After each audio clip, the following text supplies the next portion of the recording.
And welcome back to the secret underground layer. Continuing with the lead screw via a threaded rod on the Worktable Sawmill, picked up a couple coupler nuts. One of them's inserted in 3 more of the 3D printed parts that are used for each threaded rod. And I got some chain off a bicycle. It's not quite enough, I may need to get some more. And I'm looking at using these gears that come off the rear derailleur or sprockets rather, not really gears, to drive the chain. And if that fails, I'll see if I can use the sprockets off the rear cassette. I have a couple of those around. So that's what this episode is about. Hope you enjoy.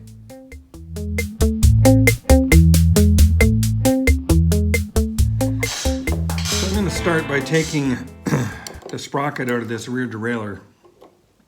It's held in with a 9mm bolt. Oh, by the way, for Matt at Matt's Off-Road Recovery, I found a use for 9mm wrenches. Now don't go sending me a whole shipment full, but something that actually takes a 9mm wrench.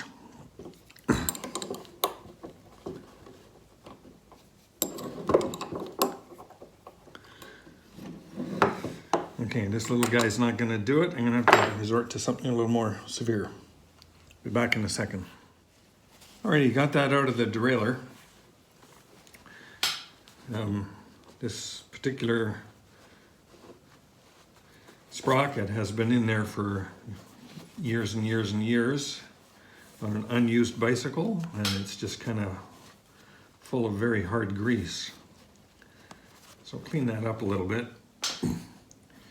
There are a couple just simple metal plates going over that.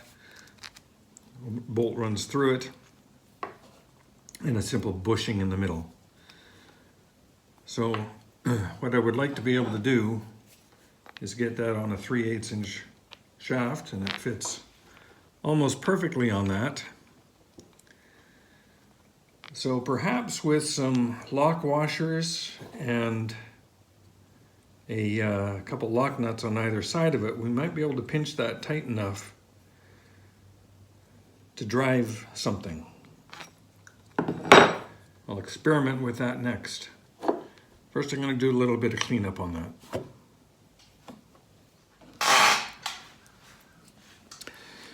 So I have that little sprocket now on this threaded rod with a lock washer on either side and a nut clamped onto it.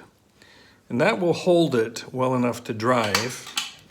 The question is that sprocket just being kind of I guess I refer to it mostly as an idler sprocket, will that have enough teeth to actually drive the chain? So I'm pulling up the chain, as you can see here, just by spinning it. And it seems to be doing okay. But occasionally we'll slip a tooth. So you can see that these teeth are not very deep, especially when compared to the sprocket on the drive wheel. So let me go bring over that and I'll show you the difference. So here's the cassette, and you can see how the tooth on this sprocket is actually fairly large when compared to the tooth on this little idler sprocket. So there's not a lot of room on this little idler to be gripping the chain compared to the amount of tooth that's here to grip the chain. So I'll probably go for this sprocket. I have to take it off and find another one the same size, and then find a way to mount that onto some sort of wheel that can be attached to the threaded rod. So I'm going to go take this off, get another cassette with one of these, take it off. Now we have 2 sprockets. We'll figure out how to attach it to the threaded rod. Alrighty, slight change in plan. Here are the 2 cassettes that I've got. And although these 2 gears or sprockets seem to have the same number of teeth, They do have a different profile, slightly different profile. These aren't quite as long as these. You know, different manufacturers have different ways to do it, I suppose. So even taking these guys off, these ones unscrew, these ones are held in by a clip and will pop off. So I'm going to have different ways to mount those onto some kind of thing that would go onto the threaded rod. So slight change in plans. What I'm going to do then for this proof of concept is I have just pinched this little tiny sprocket that we had off the derailleur. I'm going to put that in there. And I have the same thing set up on the far side. So these guys are now below the rail. And should go right across from one to the other. So I'll put the chain on there. And let's give this thing a test spin, see how it works. Now to hold this coupler nut captured inside my little block, I'm just using a clamp for the time being. We'll find a better way to do that. Obviously, that's not a permanent solution. So I'm just have that in there for now. We'll get one on the other side. And yeah, let's see how this moves. What I'm going to be using to drive it, as per this test, will just be my drill. So we'll see how that moves the whole carriage. So let me get the chain on and we'll see how this thing goes. So we've got our chain attached from one side to the other. See it goes into there. I have as a master link right now, I'm just using a nail. That'll change, don't worry.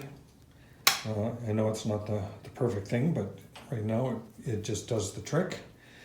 In fact, this section of chain from about here to here is actually the wrong size chain. So that'll be swapped out when I get something appropriate. But again, proof of concept here. I'm going to take the drill, going on slow speed, socket attached, and just moving it slowly.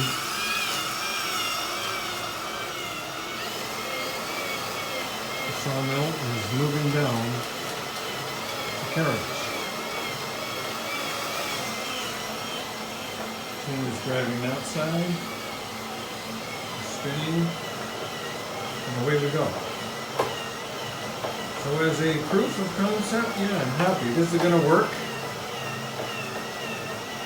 I might try and put a log on there, small log, just see what we get with it.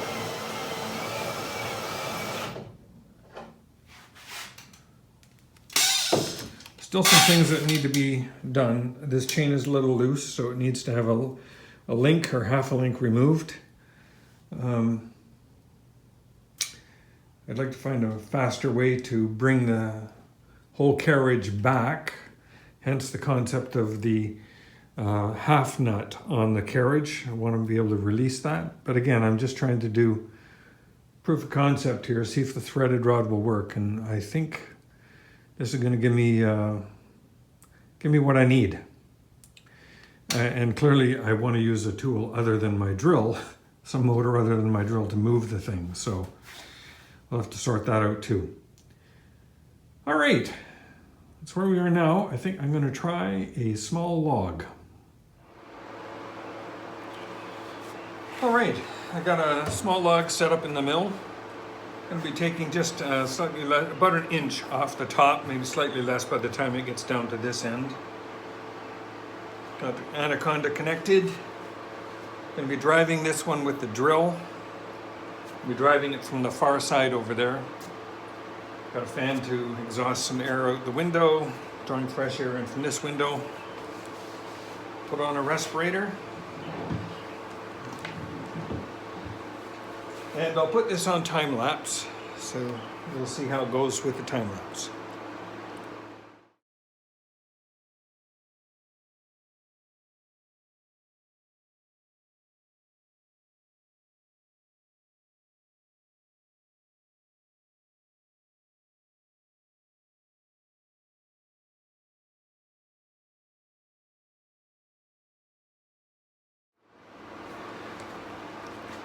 So I was thinking it's about time to change that blade. I noticed I was getting a little bit of blade drift, even with the automation, and it's probably because this blade is very dull. It's cut through a lot of logs. And just as I'm thinking that, bang, the blade broke. So I have another blade, I'll set that up, and we'll carry on with this test. Generally, I am pleased with how it's doing. What I'm going to do is I'm going to back out the saw completely. I'm going to come down about 1/4 of an inch or maybe 1/2 an inch and do this cut again completely. So back in a few minutes when I have a new blade on. Alright, I got a new blade in. I cut off this little piece that was on the top here, so if you notice something missing here when we get to that shot, that's why. I dropped the blade down about 3/4 of an inch, so I'm going to make a slightly deeper cut all the way through. Have learned some lessons about the 3D printed parts. Particularly on the return, I'll show you that when this cut is finished. But let's try doing another cut. I'll put you back on time lapse and we'll see how we do.